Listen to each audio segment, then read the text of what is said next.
gasoline and mandatory costs for the drivers. Bandits, gas-powered.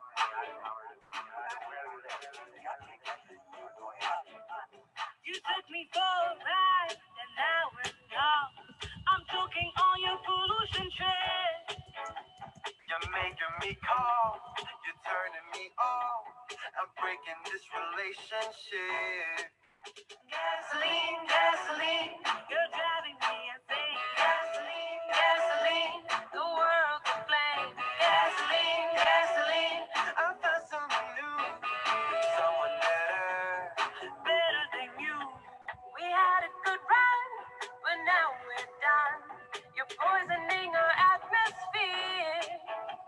You don't even care, pumping dirt in my air, leading us on, the end is near. You fossil fool, I reject your rule. We gotta leave you in the ground. I'm out of the door, with my foot to the floor. We gotta leave you in the ground. Gasoline, gasoline, you're driving me insane. Gasoline, gasoline, The world's aflame. gasoline, gasoline, I found someone new, someone better. Better than you.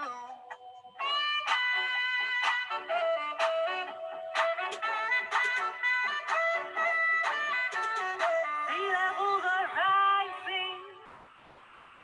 All the bears are dying. Our children are crying. Around the world, countries are racing to phase out gasoline cars. Gotta go quick, electric. Change the way we move around. Gotta go Quick, electric. Change the way we move around. I got a new love, an electric flame. with 3 city charging and VIP parking. Zooming past you in the HOV lane. I'm clean and green, and my love is sparking. Gasoline, gasoline, I got a new dream. gasoline, gasoline. I'm going green. Gasoline, gasoline. I found someone new, And I'm leaving. leaving you.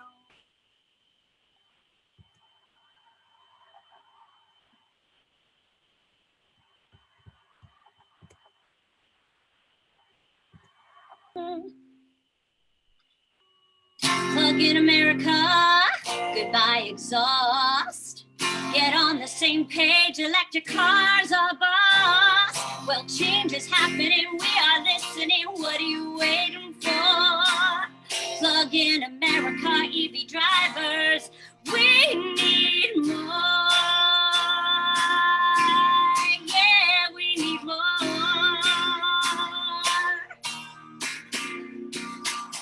Plug in America, it's catching on. Fossil fuel is wrong, wrong, wrong. We breathe the same air, deserve clean air. What do you gotta say? Plug in America, EV drivers are leading the way. Leading the way.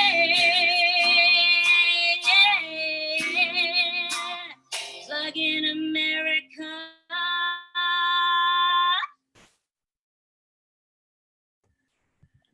That was Hope Levy. And the video you saw as you maybe were coming in was from Kultura. So thank you, Kultura. It's called Gasoline, Gasoline. So welcome all who are joining us on Facebook Live. Happy Earth Day. This event is a celebration of the Earth and an opportunity to learn more about electric vehicles and how a switch from gasoline to electric vehicles can help our society accomplish a carbon-free future. My name is Steph Larson. I am with the Clean Transportation for All campaign at Sierra Club. I use she, her pronouns, and I'm speaking to you today from Northern New York.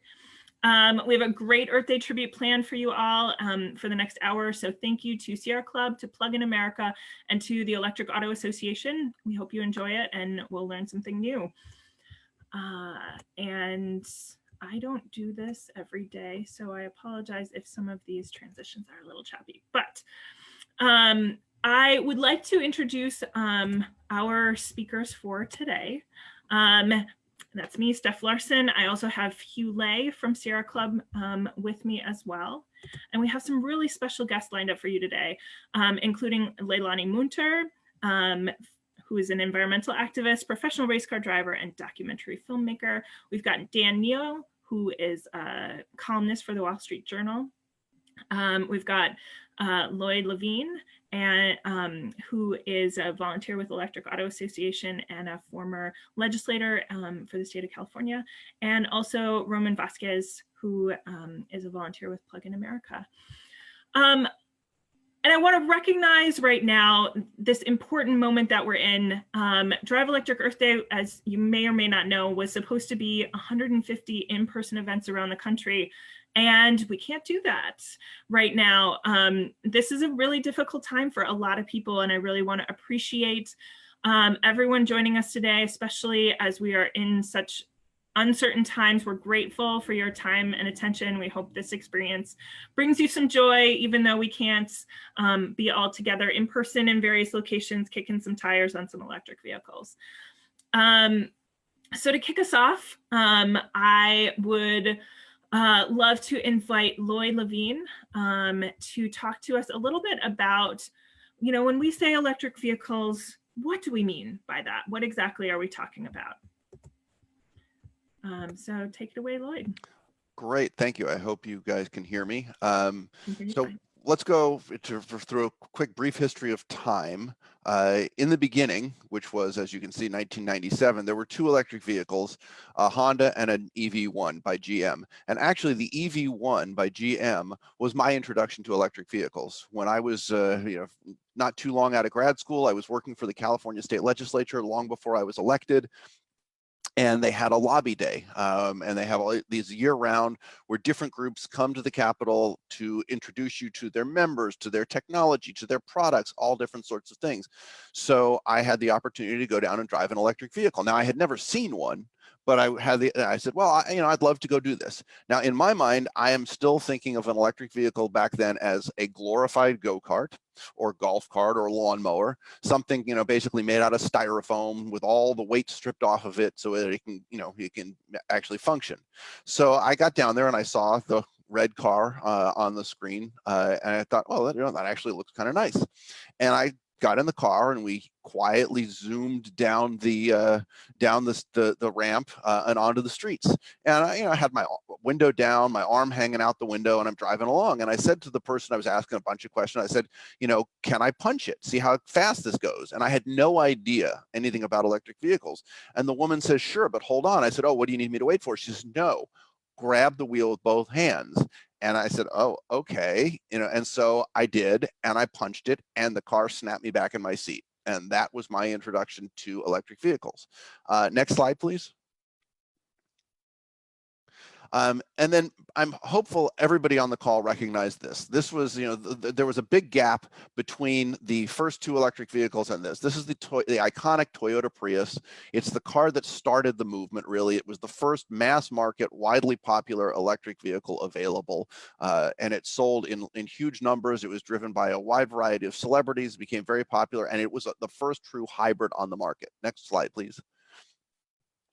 And then while the hybrid technology in the Prius was selling well and moving to other cars, it was followed by what I would term the first two very popular mass market plug-in cars. The car on the left, the red one, is the first generation Nissan Leaf. At the time, it was the best-selling battery electric vehicle on the market.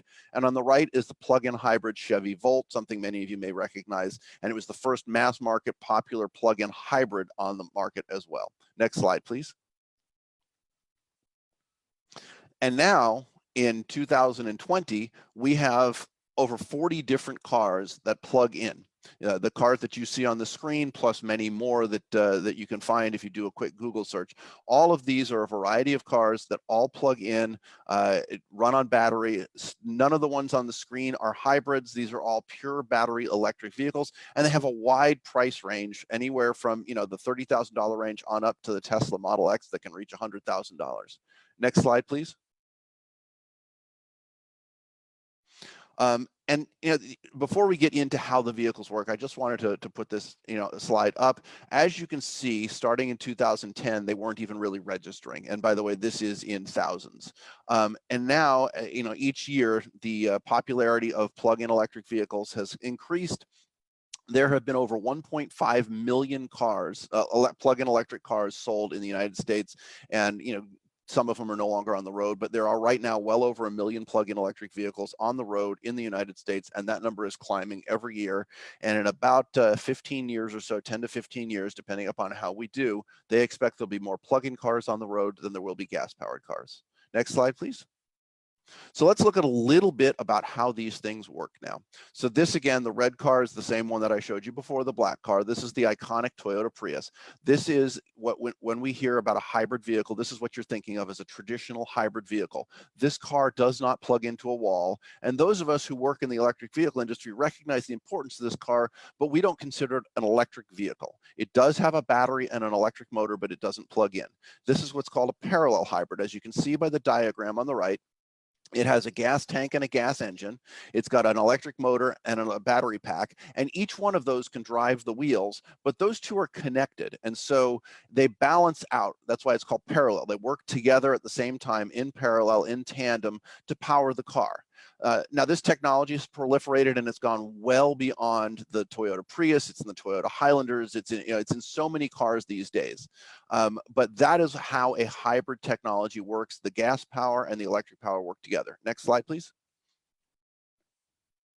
The car that you see here is a plug-in hybrid, and it's a Pacifica, Chrysler Pacifica. You wouldn't know to see, if you saw this on the road, you wouldn't recognize it. It looks just like a normal Chrysler Pacifica. The difference is, in addition to the gasoline engine, this has an electric motor and a battery, and as you can see in the lower right-hand corner of the diagram, it's got a plug. So you can drive that car and plug it in at night and recharge your battery and then drive it again. The way this one works is it's what's called a serial hybrid. The electric motor works until it runs out of battery. And this car will go about 25 miles on the battery before it kicks over to the gasoline engine. So if you're just running errands around town, taking the kids to the nearby park, you'll be on pure electric. If you need to go on a longer distance drive, then you can drive electric for a little bit of the time, and then it shifts over to gasoline, and it's seamless. It's just a seamless transition from one to the other. It significantly improves your mileage because you're driving on electricity most of the time on short commutes. Next slide, please. This is a pure battery electric vehicle. And as you can see from the diagram, there is no gas tank on this one. It has these types of cars have a bigger battery. They just plug in. That is their sole fuel source. The electric motor is their sole propulsion source. On the right below, on the white car, is the second generation Nissan Leaf, and this comes in two variants, and we'll discuss those in a minute. The smaller battery size can take you about 150 miles on a full charge. The larger battery size will go 225 miles on a full charge. The one on top is the latest iteration of Ford's iconic Mustang. The new generation of the Ford Mustang will only be available as a plug-in electric vehicle, and they're expecting, it's not for sale yet, but it will be soon, and they're projecting 300-mile range and all of the performance you would expect in a Ford Mustang. Next slide, please. So why do owners like electric vehicles? Why am I an electric vehicle enthusiast? Well, obviously, we all know they're very environmentally friendly. They have no tailpipe emissions. When you're driving a pure battery electric vehicle, there are no tailpipe emissions whatsoever that come out of the car. Very, very low fuel costs. This is something we'll get into a little bit more later on as we look in depth at understanding charging. But the cost of electricity, the question I always get when I talk to people is, oh yeah, so you're not using gas, but what does it do to your electric bill? Well, electricity, is generally about 25% to 1/3 of the cost of gasoline. So what it does to my electric bill is it raises it a little bit. What it does to my gas bill is eliminates my gas bill. Because they use electric motors, they actually have much better acceleration. For those of you who have been on Google or YouTube, you can always quickly Google, Tesla drag racing, and you will see some remarkable videos of Teslas accelerating off the line, beating any number of sports cars, from Lamborghinis to Ferraris to, there's one of my favorite ones is the Tesla Model X, the Tesla SUV, beating an Alfa Romeo sports car off the line in a quarter-mile drag test. The next video they filmed from a different angle, and the Tesla again beats the Alfa Romeo. But what you don't see until the camera pulls out is in the second race, the Tesla is actually carrying a second Alfa Romeo, and it still accelerates so well that it beats the sports car. It's because of the instant torque on the electric motor. It's also smoother acceleration. Electric vehicles also handle better. They drive better. They ride better, because for an electric vehicle, in a gas-powered car, the significant bulk of the weight is the motor, the engine, and that is up front, above or in front of the front axle. For an electric vehicle, the battery is in the middle and down low, so it completely changes and improves the center of gravity for the car. So because of that, you get a much better ride, you get a much smoother and better handling car. Very, very low maintenance. An electric vehicle, as you saw, has no motor, therefore it has no oil to change, it has no spark plugs to change. I know people who have owned electric vehicles for 3 years, and their sole maintenance cost has been a new set of tires. It's very, very quiet and relaxing. When you're in the car, I discovered this when I was stuck in traffic coming back from San Francisco, and I realized I'm not stressed. Well, why am I not stressed? Because my car doesn't have that background hum, and it isn't vibrating. The engine is silent when it's running, and it just doesn't operate at all when the car is sitting still. So it's a much more pleasant environment. And then there's avoiding the gas station. And we'll hear far more about this in the charging section later on. But again, I don't stop at the gas station. I come home at night, I plug in my driveway, and I wake up in the morning and I have a full tank of gas. And who among us has ever said, oh, I really look forward to going to the gas station on a weekly basis? So, for those reasons and many more, we love electric vehicles. My time is coming to an end, but you can certainly reach out to me on Facebook, LinkedIn, Twitter, and I'm happy to answer any additional questions.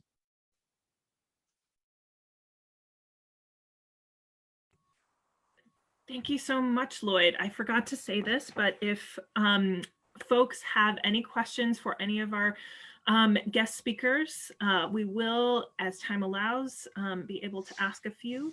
And my colleagues at Sierra Club are looking through your questions right now. So if you have questions for Lloyd, for Leilani, for Dan, or anyone else who speaks today, please feel free to put those in the comments of Facebook. All right. Thank you so much, Lloyd, for all that great information. And I am now going to share with you a video that discusses one of the perennial questions about electric vehicles, which is, are electric cars really more environmentally friendly? Take it away, SciShow and Hank Green. Telling people that buying an electric car is a great way to fight climate change is a pretty reliable way to start an argument in some circles. People will say that you still burn fossil fuels with electric cars, it just happens at the power plant instead of the engine. And while that is at least partly true, over their lifespans, electric cars don't consume anywhere near the fossil fuels that gas-powered cars do, especially in the United States. With electricity getting cleaner all the time, they're even better than you might expect. There are a few variables to keep in mind, though, starting with the cars themselves. In the US, as of 2016, the average pure gasoline passenger car goes about 9 kilometers for each liter of gas it burns, or about 22 miles per gallon. But that's just an average. Some go 4 kilometers or so, others go 14. But the fuel efficiency hits higher highs and lower lows when we're talking about hybrid cars or trucks on the interstate. Plus, the act of manufacturing a car leads to greenhouse gas emissions, whether it's electric or not. So does refining gasoline. The major complicating factor here is electricity, and where you live determines how clean your electricity really is. Most electricity in the US uses a combination of natural gas, coal, and nuclear fission, with a bit of water, wind, solar, oil, and a few others thrown in. But those numbers change from state to state and depend on things like local natural gas sources or how windy it is today. For example, Alaska has plenty of natural gas and hydroelectric resources, so its power plants create very little waste when generating electricity. That means a full electric vehicle charge using Alaskan electricity creates roughly the same emissions as a gas engine that drives 48 kilometers per liter, or 112 miles per gallon. That's roughly 5 times the national average and 2 or 3 times better than even some of the best hybrids. It's pretty efficient. But at the other extreme are places like Colorado, which, energetically speaking, is one of the dirtiest states. Sorry, Colorado. About half of Colorado's electricity is from coal, which produces more emissions than just about any other source. But even there, electric cars still outperform gas cars. A full charge off of Colorado electricity equates to about 20 kilometers per liter, 46 miles per gallon, about double the national average based on 2016 figures. That's pretty good. Better still, most of the country is closer to Alaska's numbers than Colorado's. It comes down to this. Power plants are just better at making power than car engines are. One reason is that they're simply bigger. Bigger things don't waste as much energy staying hot, and that makes them more efficient. The story is similar across most of the world, although again, the details change depending on where your electricity comes from. In countries that tend to use more coal, like India or China, electric cars break even with the average gas-powered car in the US, although they are still less efficient than the average Indian gas-powered car. But in water-powered Paraguay or geothermal-rich Iceland, gas engines need to get more than 90 kilometers per liter to beat an electric one. So, are electric vehicles really more efficient than gas?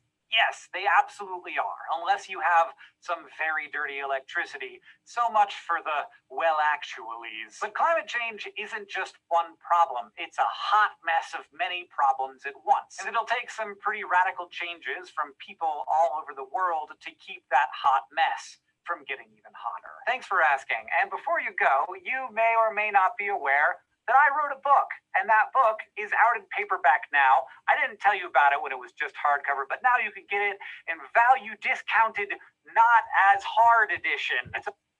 I'm gonna stop Hank there. So that's something to consider. A book about a girl who gets like famous on the internet, which sorry. That's something to consider next time you're at a family dinner and someone says, well, actually, and related to electric vehicles. So hopefully that gives you some food for thought. I now have the very, very distinct pleasure and honor of asking a few questions of Leilani Munter. Leilani is an environmental activist, a race car driver, and a documentary filmmaker. Welcome, Leilani. We're so excited to have you here. And I'm going to unmute you. There you go. Can you hear me now? Yes. Okay, hi. Hi, welcome. Thank you so much for joining us. Oh, thanks for having me. Happy Earth Day. Happy Earth Day to you as well. So how did you first get interested in electric vehicles? As a race car driver, I'm sure you're around cars all the time, but what about electric cars in particular drew you in? Well, so before I became a race car driver, I did earn a degree in biology from the University of California in San Diego. So I've always been an environmentalist, and I think that part of my life actually came before the racing. And then I started racing in 2001, and I raced all the way up until 2019. I ran my last race at Daytona. So I was always concerned about the environment and the human impact that we're having on our environment. And of course, as a race car driver, you know, having to burn gasoline as part of my sport, it was something that I was always interested in, was getting into an electric car. In 2007, I started the commitment to adopt and protect an acre of rainforest every time I drove my race car. And then in 2013 is when I actually got to switch to an electric car for my personal ride. And I took delivery of my Tesla Model S in September of 2013, and I've since driven 93,000 miles in that car, and we added a Model 3 to our garage in March of 2018. So we now have 2 electric cars, and I think we put on another 30,000 miles on the Model 3. Love both of them. As Lloyd was saying earlier, you know, with the 100% torque from zero, as a driver, that's something that I wanted to have in an electric car. I wanted to have the speed. I wanted to have the fun. The handling, of course, is wonderful because the battery is, you know, in the floor of the car, so it's the lowest center of gravity. As a race car driver, that's one of the things we try and do when we go to set up our race cars at the track, is you're trying to get as much weight as possible, as low to the ground as you possibly can. again. And so that's already achieved in an electric car as they come off the lot. And so the handling is fantastic, and I couldn't be happier. I will never, ever own or drive a gasoline powered car ever again. And right after we got the electric car, we put solar panels up on the roof.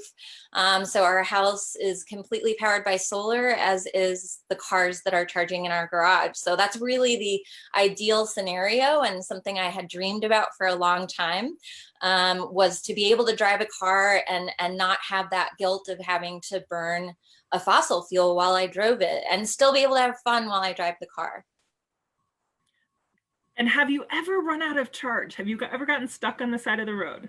I have not. And I, like I said, 93,000 miles in my personal Tesla. In addition, I drove a Tesla Model S that's highly modified in a film called Racing Extinction. I did another, I think, 10,000 miles in that car, including a 5,000 mile road trip from New York City to San Francisco, and I was zigzagging across the country doing projections with the car. So it wasn't a direct route. That was back in 2015. We had no trouble finding charging. I think the one situation that I got into was, I think, in North Dakota, where we charged at a campground because I wanted to do a projection that was kind of in the middle of nowhere, and there weren't much charging stations around, but we could, go to a campground, and we just connected right up as you would if you were connecting a camper.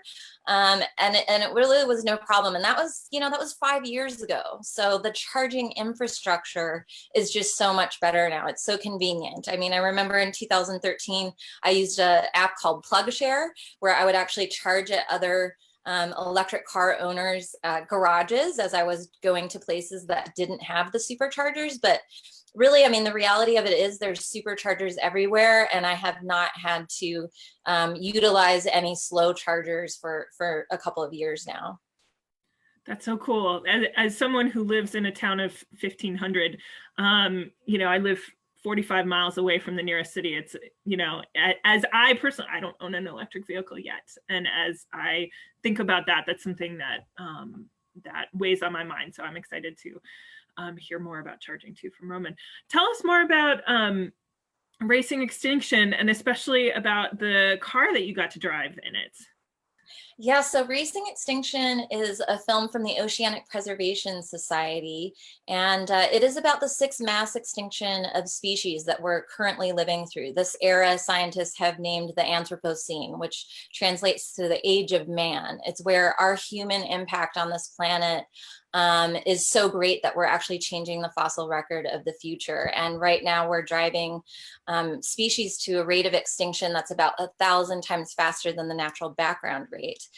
So in the film, they wanted me to drive an electric car and do projections. So I ended up, we did some filming at the Tesla factory. This is back in 2013 when we ordered the car.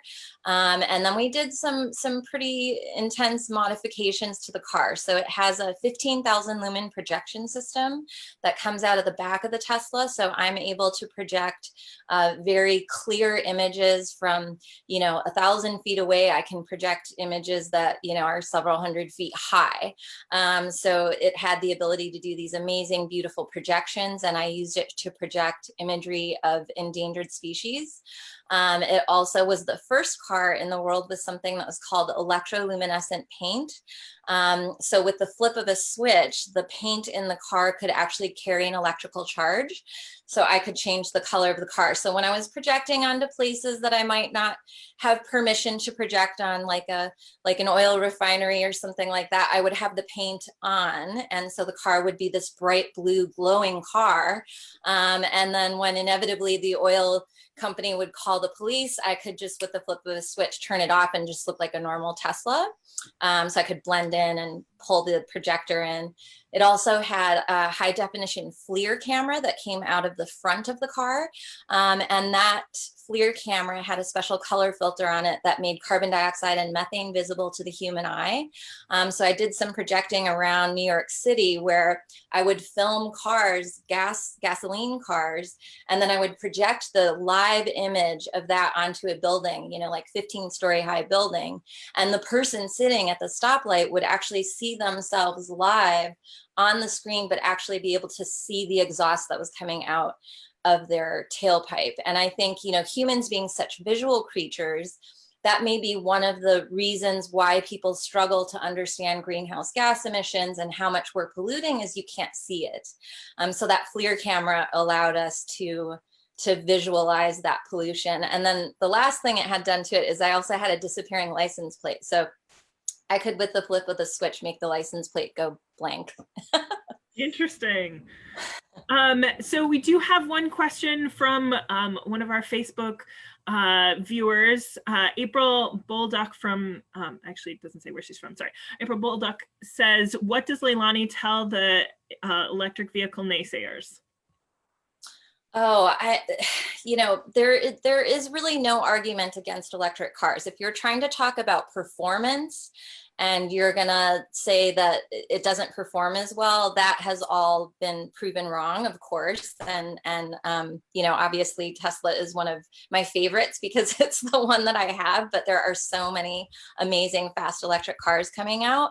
The maintenance, I have zero maintenance. I've had my car since 2013. Literally the only thing that I've done to it is change the tires. I haven't even had to change my brakes yet because they have regenerative braking in the Model S. So when I lift off of the accelerator, it reverses the magnetic field and it slows the car down using the AC induction motor. So it is just an amazing vehicle. And to not have to ever buy gasoline. I mean, I have not had to go to a gas station unless I was buying a lottery ticket. I haven't gone to a gas station since September of 2013, and I'm literally driving off of free sunshine that lands on my roof every day. It doesn't really get any better than that. And even if you are plugging into the grid, you know, the grid is cleaning up. As time goes on, more and more solar panels, more and more wind turbines are being added to our grid. So the grid is getting cleaner. So an electric car is always cleaner than a gasoline car. But then it's getting cleaner and cleaner over time as the grid improves. When you buy a gasoline car, that thing is dirty the day that you buy it, and it's dirty as long as you drive it. So I don't understand people that argue against electric cars. I remember when I first got my Tesla, there were a lot of people that were saying, oh, congratulations, you've moved from gasoline to coal. And then a couple months after I got the Tesla, I did a picture of my Tesla sitting in front of my house and the last solar panel being set down on my roof. And I just posted the picture, and it was funny. One of the people that was harassing me the most online just said, well, I guess you got me to shut up, didn't you? Nice. Well, thank you so much for being here with us today. I so appreciate all of your experience and expertise. And I'm going to transition now to Roman Vasquez. He's a volunteer with Plug in America. Thank you so much, Leilani. And hi, thanks for having me. Thank you.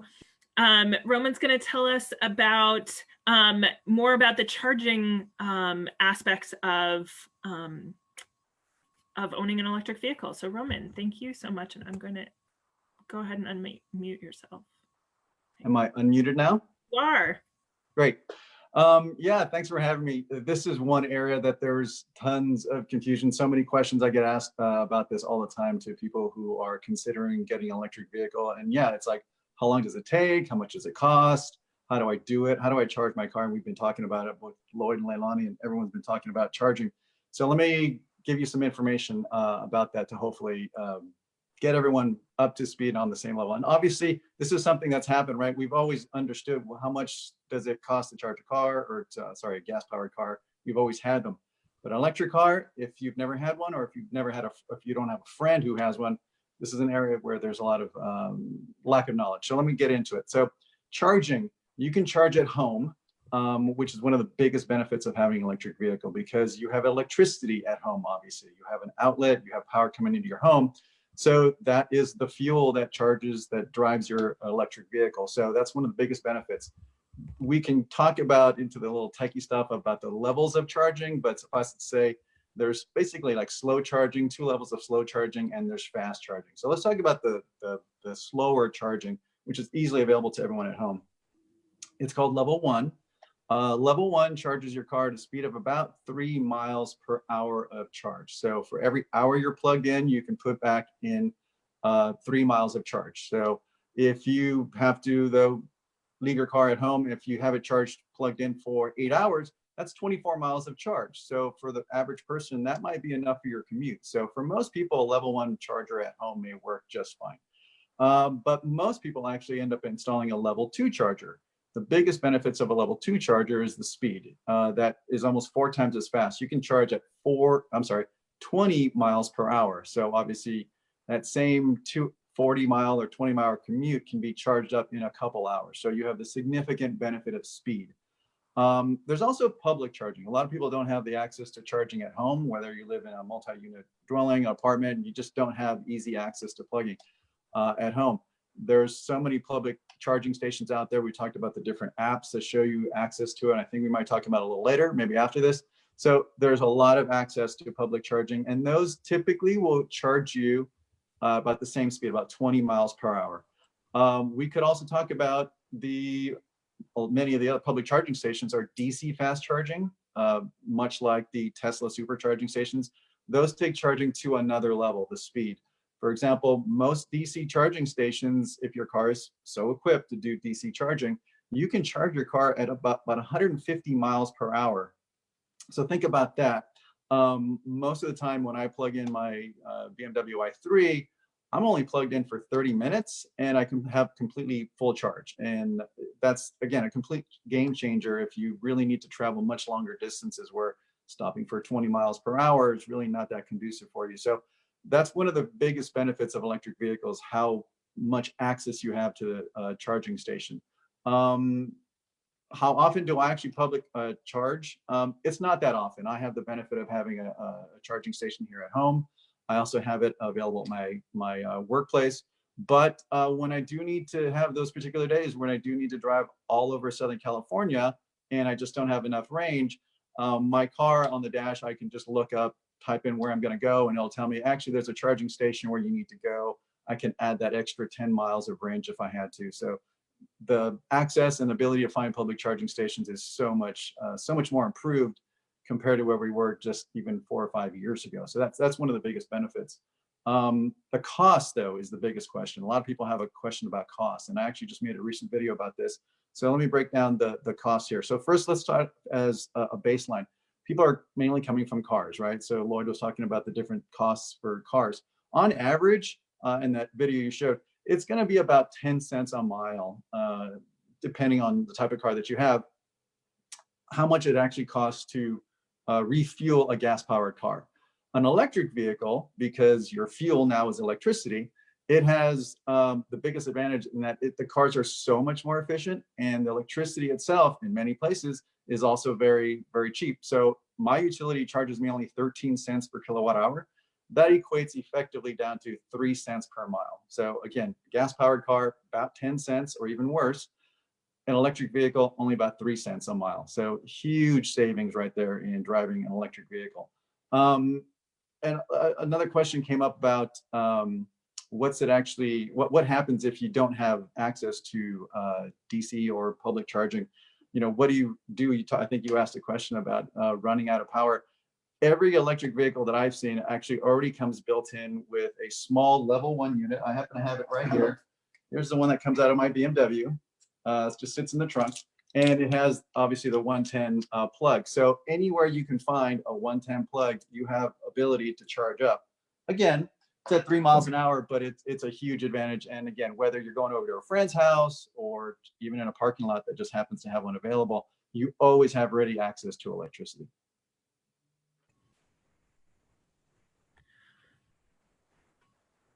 What's the most fun that you have with your electric vehicle, besides the fact that that you're not using gasoline and breathing exhaust? I came from I'm a gearhead. I'm like Leilani. I've always had gas-powered cars and still love them, but I gotta say I can never go back to gas because just the driving experience is so much better. It's so much quieter, so much smoother and fast. The BMW i3 is what I personally drive. Again, it is just an incredibly smooth car, and I just love shocking people off the line on the acceleration that it has. Again, I could never go back.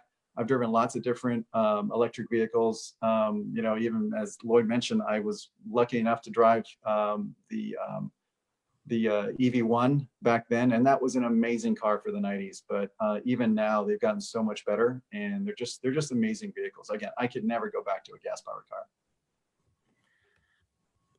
As I think about virtual events for the future of Drive Electric Earth Day and National Drive Electric Week, which comes in September, October, Yep. One of the things I really want to do is have somebody install a dash cam. And I've heard someone call it an instant torque face, like when you experience that EV, like for the first time. I've test driven a couple EVs myself, but never vehicle. So I didn't. There's two things that are happening there. There's two things that are happening. Yes, it's the torque that you feel it immediately. There's no lag, but also there's no shifting. So there's no like a gas engine has to go through its range of RPMs, right? From it can't go to zero. So it constantly has to shift. And actually manufacturers have realized they have to keep adding more and more gears to get the cars as efficient. So some cars as high as like 8 gears, but most cars will have about 4 gears that they have to use to accelerate, which means the engine has to stop for a second, switch gears, and keep going. Gas-powered cars or electric cars don't have that problem because there's usually no gearing at all. So you just continually accelerate, which is just an amazing feeling. Roman, thank you so much for talking about your experience with charging. I am now going to do a little activity. So hopefully you guys can see a map of the US. And Leilani, I think, was talking about her experience with charging 5 years ago with PlugShare, which is a resource that any of us can use right now. Google Maps, which many of us are familiar with, I know that I use it all the time, is also now able to tell you where the nearest charging station is. So I'm just going to demo this really briefly for you. So while you're in Google Maps, you just put in here charging station and a zip code. I used to live in the zip code 20002. So hit send. That zip code is in Washington, DC. And as I zoom in, not out, it will tell me all of the charging stations near that zip code. And I could pick one and have it tell me how to get there from where I'm at. It also, interestingly, tells you what type of charger that is. So this one is a J1772. I'm sure that for people who own electric vehicles, that means something specific. It doesn't mean something specific to me because I don't own an electric vehicle. But so it's just that simple. So then I'm zooming in and I can see, and this is just 20002. So that's a very tight area within DC. And you can see within that tight little area, all of these charging stations. And you can click on one and it will tell you, oh, that one's outside of Mom's Organic Market, or, here's what hotel it's connected to. So it's really that simple. And also a lot of cars that are coming right off the line now will be able to tell you where at any given point, where your nearest charging station is from where you physically are, so that you can find a charging station if you're away from home. Steph, if I could just interject quickly, this map makes it look like there's not a lot of chargers out there. But what I want to point out to people is 85% of charging takes place at home, as Roman said. I don't remember the last time I've used a public charger. I have about a 15-mile commute on a daily basis, drop the kids off at school, come to the office, maybe do a grocery run, that sort of stuff, go home, plug in at night in my driveway. So that's, when I said skipping gas stations, the gas station in a sense is shifted to your garage in the most cases. Sure, absolutely. And like I said, this makes it kind of look like there aren't a lot of charging stations in DC, but I only put in one of the many, many zip codes in DC. So I didn't actually do this ahead of time, but let's just see what happens. Boom. So now there's a lot more in different parts of DC, for example. So thank you for that. I am now going to turn it over to my colleague, Hugh Lay, who's also with the Clean Transportation for All campaign, and he's going to talk a little bit about incentives for electric vehicles. Hey, Hugh. Oh, hey, Steph, would you mind showing the slide real quick for everyone? Yes, absolutely.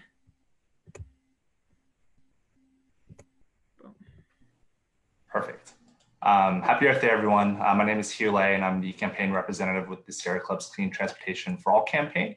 And I wanted to talk a little bit about electric vehicle incentives, because we can't talk about electric vehicles without talking about all the various policies and incentives that exist out there to help lower the costs and other sorts of financial burdens. So incentives are among the most important policy levers that have been spurring electric vehicle adoption. They exist in the forms of either rebates and tax credits and are offered at the federal and state level. All the research that has been shown, they show that incentives are critical drivers to help influence consumers and to transition us away from gasoline vehicles. These incentives lower the upfront cost of an electric vehicle and provide cost parity between gasoline-powered cars. For example, the federal electric vehicle tax credit offers consumers a credit worth up to $7,500, depending on the manufacturer of the electric vehicle. Once a manufacturer has sold 200,000 electric cars, the credit slowly phases out over the next 6 quarters. So far, only Tesla and GM have phased out completely, demonstrating the popularity with some of these models and brands. While many other companies with 2 to 3 dozen other electric vehicle models are not yet close to hitting their 200,000 sales threshold, meaning that people can still qualify for the federal tax credit on other models that aren't Tesla or GM. States, in addition, are also offering their own incentives, which can be combined with the federal ones for huge cost savings. Over 18 states currently offer a rebate or tax credit ranging anywhere from $1,000 to $5,000. And each state has different criteria on how you can qualify for their incentives, depending on the model, your income, size of the car battery, and also caps on the manufacturer suggested retail price, the MSRP. So it's also not just rebates and tax credits. Many other incentives exist as well, whether it be sales tax exemptions, rebates for installing your at-home EV charging station, being given priority access to the carpool lanes. Incentives aren't just offered at the federal and state level, but also by utilities and local cities as well. And so there are many resources out there that provide you with information about what incentives exist in your area that you may qualify for. You can check out plugstar.com, Sierra Club's EV guide, or the Alternative Fuels Data Center for what incentives exist by your state and your zip code. Currently, many organizations are currently advocating for Congress and also for state legislatures to extend these incentive programs to ensure that we're adopting and enacting more policies to help drive these programs and for low and moderate income communities to adopt EVs and to transition us away from dirty fossil fuels and towards cleaner vehicles. So I hope that you check out these resources about what incentives may exist in your area, and you can simply just go in and input your zip code, and it will show you a list of all the various things that are out there to help save consumers more money. So thank you. That's it. Thanks, Hugh. I actually have a question for you. And P.S. I love that picture. I spend my money on tacos, my gas money on tacos. That's brilliant. And a good prompt. From the Facebook chat section, Kent Minalt asks, could you discuss ways to bring chargers to low-income areas and help them access electric vehicles? Yes, absolutely. So some of the various ways that we can expand charging access in low-income communities, as we recognize that low-income folks are more likely to be living in multi-unit dwellings, such as apartment buildings. And so EV drivers living in MUDs should not give up on the hope of driving and charging an EV at or near their home. So many organizations, including the Sierra Club, Plug in America, Electric Auto Association, are advocating for policies that remove restrictions for electric vehicle supply equipment installation at these MUDs and apartment buildings. which is crucial to furthering EV adoption in these particular communities. So for example, in California, a community apartment, condominium, or cooperative development must not prohibit or restrict the installation of the EV supply equipment in a homeowner's designated parking space. For example, in Florida, the state allows unit owners of MUDs to install electric vehicle supply equipment at their own expense under certain conditions within the law. There are also other areas in which we can expand charging access as well, primarily through the Volkswagen settlement funds, where increasing EV adoption will require significant investment in EV charging stations.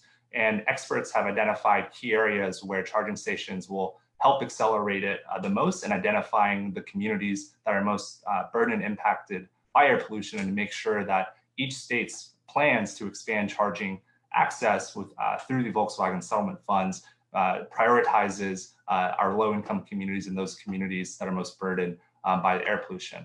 So for example, in Colorado, the state's Volkswagen settlement plans carves out 15% of the maximum funds that's allowed through the settlement, and to place them along points of interest in public areas, grocery stores, malls, and landmarks to give more public access to charging stations. And also in DC, for example, the city prioritizes investments in areas of the city that bear a disproportionate share of the air burden pollution. And those regions were determined by looking at asthma rates in the district and underrepresented neighborhoods as defined by income levels.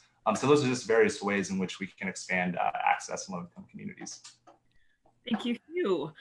We're going to move on now to Dan Neal. He is a Pulitzer Prize-winning automotive critic for the Wall Street Journal and advocate for vehicle electrification and grid modernization.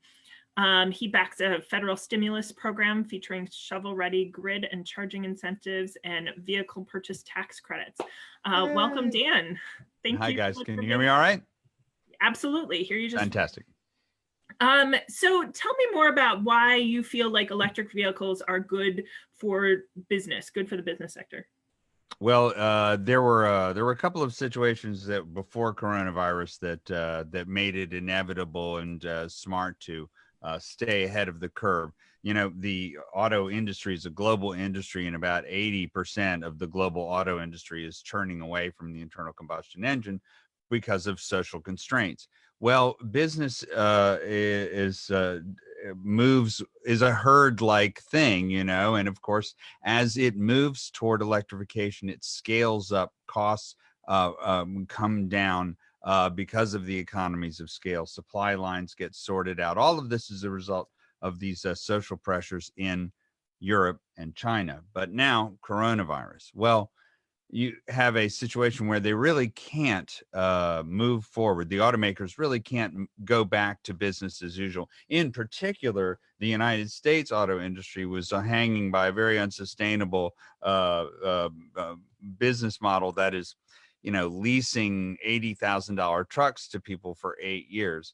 That obviously those days are over, and it should be, because really, you know, the if it's creative destruction we're after, we really need a new regime, a better way to move people in automobiles.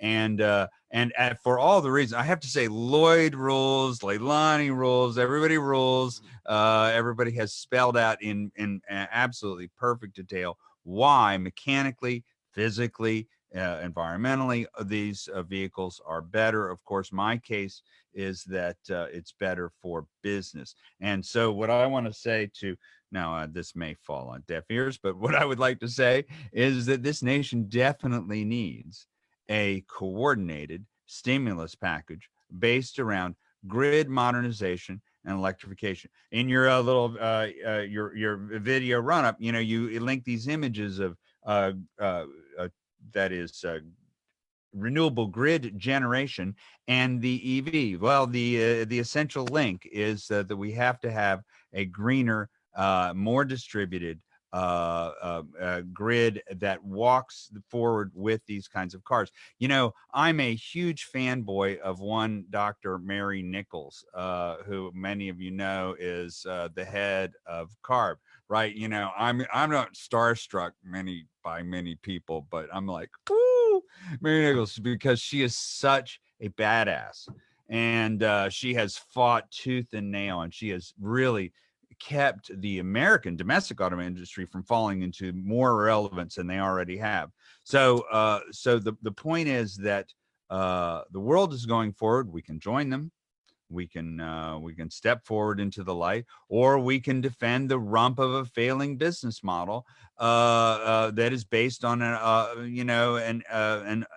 obsolete mode de vie and assumptions about what's important in American life. These are transitional times. These values that have come to the fore here all point in the way of a more sustainable transportation and cooler cars. Oh my God, Leilani is exactly right. The cars drive like, you know, fantastically well. I wish I could just shake people by the lapels and say, just drive one for God's sakes, you know.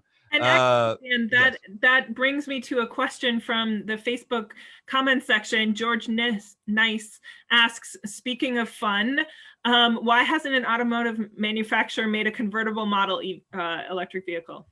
No convertible. There are really two classes of automobile manufacturers: Tesla and everybody else. And it's, I mean, to be honest, really, Tesla's talking about a 1,000,000-mile battery and a 350 watt-hour energy density and all these technical things that are, in my view, one whole decade ahead of the rest of the industry. So yes, Tesla could do all they want, but the essential insight that Elon had, which was that you would make this appeal based on, I don't know, you know, the psychological, the emotional. It's really an important thing. There are two things that keep EVs from out of the mainstream. One is the psychology of range anxiety. Two is artificially suppressed oil prices. If you know, all of the things you guys have said about EVs are absolutely true and undeniable, but against the backdrop of historically ridiculously negative oil prices, it's a hard argument to make for people who are not looking at the total cost of ownership, which is what Americans are not good at that. So but now values are being reevaluated on the fly. I think this is their moment. I really do. Another question from the comment section from Timothy Moore. Will there ever be another series hybrid like the Chevy Volt? Well, you know, that's a funny thing, because one of the steps that I would advocate is to leapfrog hybridization of automobiles, because this was a transitional technology to compensate for the lower energy density of batteries in that transitional and adolescent time. Even if you talk to any engineer and a car maker today, they'll say, we are building compliance that will be obsolete in 2 or 3 years. We are spending millions of dollars to comply with laws that are completely obsolete. I would propose a grand bargain, really, a 4-year moratorium that would then initiate a battery electric vehicle revolution, because really batteries have become so energy dense and so power dense, and the packaging has gotten so much smaller that there's no sensible reason to have these machines run on internal combustion. It's just a net loser energy wise. So that's and I think that anybody who drives a car, anybody knows anything about cars, is going to see those numbers and they're going to go, yeah, that's right. But there is one on the market right now. It's the BMW i3 range extender, which. Can I just, before I go, okay, there are some names I'd like to mention. Sandy Munro, who has been responsible for tearing down the Model 3 and the Model Y on Autoline. He is a reverse engineering expert, and his detailed multi-episode series of tearing down the Model Y to the last nut, bolt, and screw is absolute nerd You know, it's just the best. And check that out. But let's see, what else did I want to say? The Model Y, I can't wait to drive it. It's, you know, it sounds really, really good. And that we need to be able to generalize that technology to other manufacturers. I think that one failure of capitalism is it sometimes it inhibits the generalization of a greater good. The Prius is a great example. You know, the only reason the Prius came out and made 50 miles per gallon. Well, if it wasn't for the licensure, the intellectual property, and the patents that Toyota enforced rigorously on that technology could have been generalized and saved hundreds of millions of gallons of gasoline in the interim. And it was all because of commercial pecuniary interest. It was a mistake. It is one of the great blind spots of industrial capitalism. And one last thing, Bill, this may not be a quick question, but before you go, the economy is in a state right now. And tell me a little bit about how you think electrification of the transportation sector can help to restart the economy right now. Well, there's I think there are a couple of, one big hypotheticals that you had a coordinated federal effort, which obviously I think is going to have to wait for another regime. Because that's just not their jam, you know? So, all right, very good. So that means we're going to rely on the states, which is okay because utilities themselves are regional. And they are very site specific. And so a lot of the reform you might see in California first will sort of roll across the country. But the main thing is that for me, if we were able to create a vehicle to grid charging system in any degree, we would save a lot of public money, because the only way we're going to have renewables is to have stationary energy storage. The best way to have stationary energy storage is to share it collaboratively with vehicles that are battery electric. Now, this is a hard thing for people to get a hold of. Plus, you know, it's not exactly, you know, it is collectivism in its most sort of, you know, a naked form. So people are, you know, Americans are a little suspicious of it. But this is the way we save public money 2 or 3 times over. Awesome. Dan, thank you so much for being with us. We really appreciate all of our amazing speakers. Thank you to Dan, to Roman, to Lloyd, and Leilani, and Hugh. I'm going to wrap us up. And so we had a question from Anthony Asuncion asking, how can people get more involved?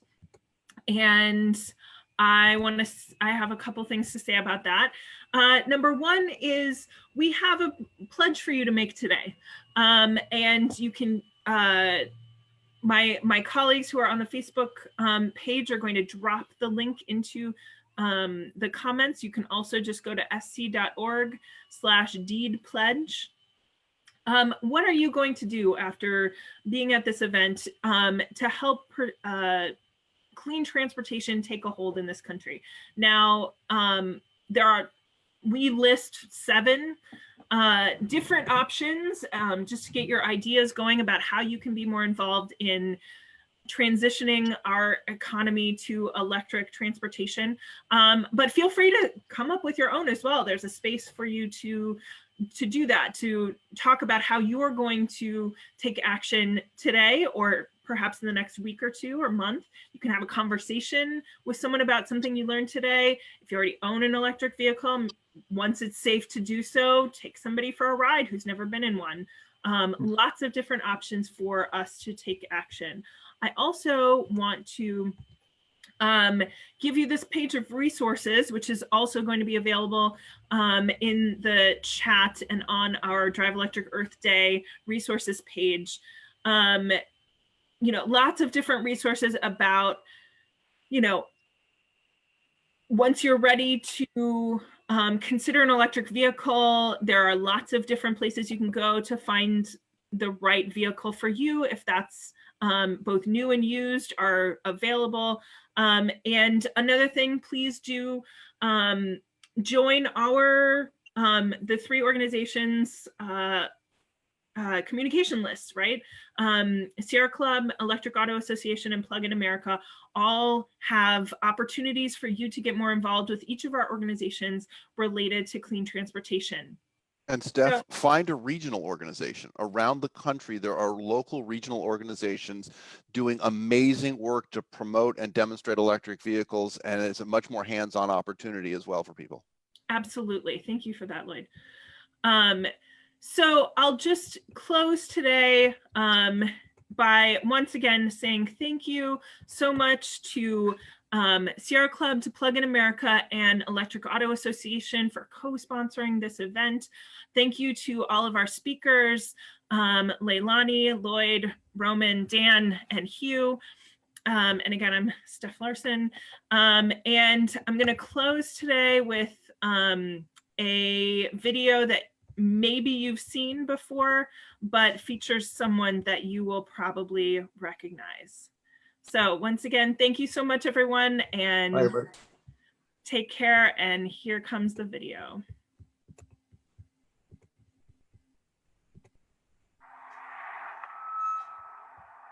Attention customers, I want you to listen very carefully.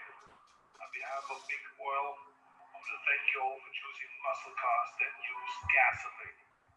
Long live American muscles. Recently, Arnold Schwarzenegger teamed up with Veloce to promote the benefits of electric cars. To show how they save time, money, and the environment, he went undercover as a used car salesman. Hi, how are you? How are you? And tried to sell people gas cars instead.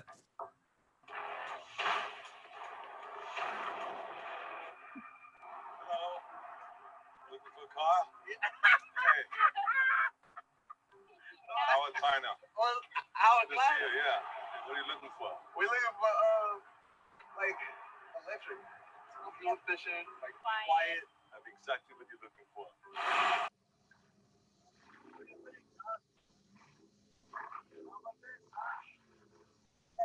Some kind of electric hybrid mix. Look at bullshit. Okay. I'm just tired of spending money at the pump. The pump? Yeah. Oh, this is great. You go to the gas station, you pump. Let me tell you something. The pump sometimes is more satisfying than sex. I like to be into the carpool lane, actually. Oh, you mean a sticker? This is your lucky day. Anyone that buys a car today gets a free bumper sticker. I'll be back. Here, carpool lanes are for sissies. I support the oil company monopoly. You can choose any of those. Battery power car to this. Right? Go impress your neighbors. This is testosterone. Yes. My friend he got an electric car and he got a tax credit. You want a tax credit or do you want to have street credit? It's too crowded right now, right? Gasoline cars create pollution and it curbs population. It brings it down. That is the idea. That's not the way to go about that. So quiet in here. I love it. But that's the problem, you see? Because it's so quiet that you hear literally everything that your family says. Think about that for a second. You don't like the car, huh? I do like the car. I love the smell of exhaust. The smell is... That's what we didn't want. Oh. No, you know, actually, can I just get a supervisor in here? Could I be so please supervisor? Can we get a supervisor? The manager? All right, let me get the manager, all right? Okay. All right. I'm getting hungry and grouchy. Yeah, me too. Hello, I'm Harry, the sales manager. You ask for me? How can I help you? Electric cars save money, time, and environment without sacrificing any of the fun and excitement of driving. And with over 40 available makes and models, you've never had more reasons to go electric.